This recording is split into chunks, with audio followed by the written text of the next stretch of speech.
Ask anyone in law enforcement in East Texas, be they local or federal, and they'll tell you meth is still the biggest problem they face. It's cheap. It's pure, purer than we've ever seen it. And it's everywhere. Is it killing a lot of people, you think? It's killing a whole lot of people. The DEA boss for East Texas, Jeff Kennemer, deals with it every day.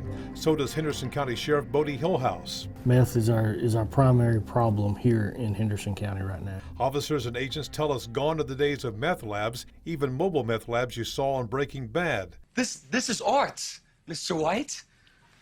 Actually, it's just basic chemistry. The meth now in East Texas comes straight from the border, muled into our country by cartels to big cities like Dallas and Houston, then spread to smaller cities and towns.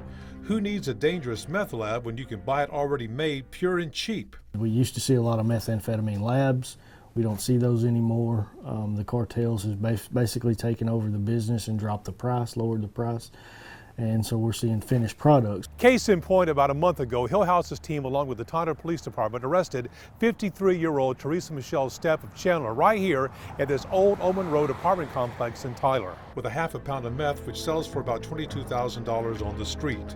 A week earlier, Hillhouse arrested the same woman with a quarter pound of methamphetamine. She bonded out after the first arrest and reportedly went right back to work selling. I tell you, anywhere from a 14-year-old kid in middle school all the way to a 70-year-old person that can be distributing pills, anything. There is no set stereotype of a typical drug dealer or a drug addict anymore. No such thing. Hillhouse says in August alone they got almost $60,000 worth of meth off the street, but that's only a small dent in the supply.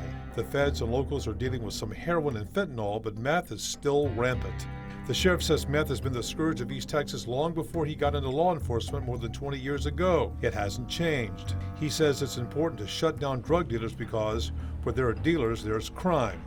Crime that supports buyers' habits, as well as firearms-related offenses. Guns, drugs, and gangs, they all go hand in hand. If you address this type of crime aggressively, then you can help reduce other crimes in our jail. 88% of those are going to have something to do with a drug-related charge. So law enforcement is up against new criminal techniques as they continue to find a very old-fashioned foe.